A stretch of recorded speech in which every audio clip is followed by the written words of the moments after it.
evening to everyone. Welcome to first installment of Learning at the Lake after what seems like forever of an absence and hiatus. That last quarter of the year, so much was going on, so we're glad to be back in this new year to gather around and study God's Word. And so we're glad to see everyone here and who will be here. And then for those of you who are online or will be watching this later on, we also thank God for you. Happy New Year again to everybody. We are so excited about crossing over the threshold from 2025 into 2026, and we're excited, and I'm excited about what the Lord has in store for all of us and all of you, individually and collectively here at Lake Como Church.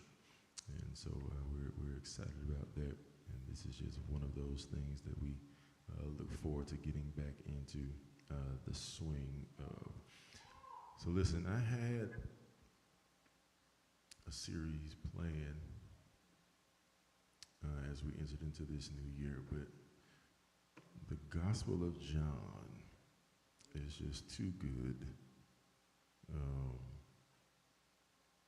for us not to really dive further into during Learning at the Lake in our midweek gatherings. And so we'll return to the format, right, where we're going through a preaching series, obviously, and then we will gather on Wednesday nights here for Learning at the Lake to kind of revamp, go back over the message, and then hopefully take a deeper dive, and then hopefully field questions that you may have, right? Obviously, that you aren't able to ask when we're in the General Assembly on Sunday mornings, but there may be something that was said during the sermon that piqued your interest, or something that may not have been as clear as I wanted to make it in the preaching moment, that you are most certainly free, right, to ask in this atmosphere. And so I want to encourage you to do that as we journey through the book of John. I encourage you to read the book of John, seeing that as you know we're walking through it. It's an amazing book, an amazing gospel, and I know it'll bless your life as you read it on your own as we preach through it and study through it. So, welcome to Don't Stop Believing, Learning at the Lake version. Right, we're going to preach under that theme, Don't Stop Believing, because that is essentially, right, what the Gospel of John is about. The Gospel of John is, if we can simplify it, right, there are ways that we could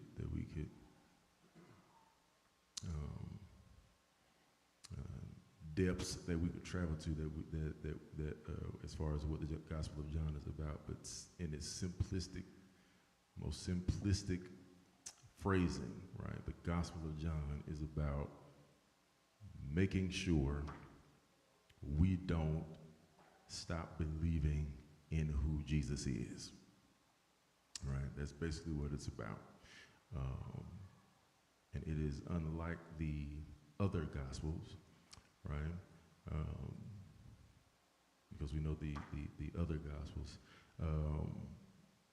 the other three Gospels, Matthew, Mark, and Luke, are what we call synoptics, meaning they are, so that, you know, we know that prefix SYN, meaning united or together, right? Synoptic. They see together, right? Optic. They have the same perspective. They want you to get the same perspective or similar perspective from Matthew, Mark, and Luke. Matthew, Mark, and Luke are doing more so reporting, whereas John, right, they all want you to believe, right? They're all writing so that you believe in Jesus, but John is coming more so from an evangelistic standpoint.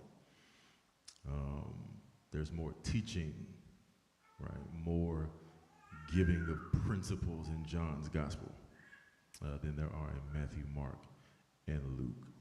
So John is just different, right? John just does it differently. And so his aim is to prove, right, that Jesus is God. Right? That's his aim. John wants us to know without any doubt. And so he wants us to know that Jesus is God. Right? And so the sermon was over the first 5 verses. First five verses of the book of John, the Gospel of John, are what preachers and scholars and theologians call the prologue. Right? We know what a prologue is, right? It's that if you've ever read a book, the first few pages of that book is the prologue. It's pretty much telling you what that book is going to be about. So the Gospel of John, after the first 5 verses, he's going to spend 20 chapters unpacking the first 5 verses. All right? So let's read those once again. Whomever gets there first can read it for me. John chapter 1, verses 1 through 5.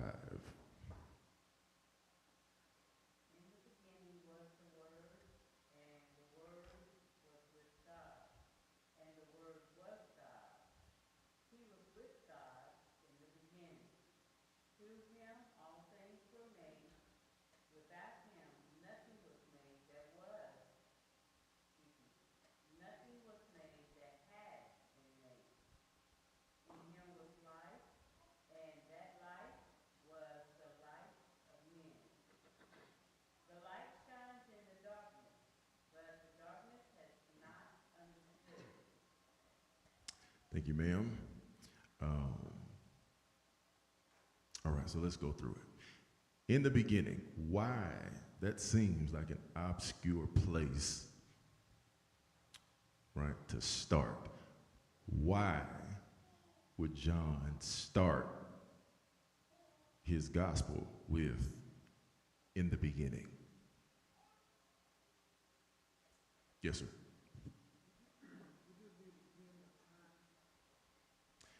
Yes, sir. So why would John start there? I would say that it's to reemphasize that Jesus' relationship with God, that it is one and the same as part of the Trinity. Hey, he was there in the beginning. It's about his relationship between God and man. Absolutely. Absolutely right.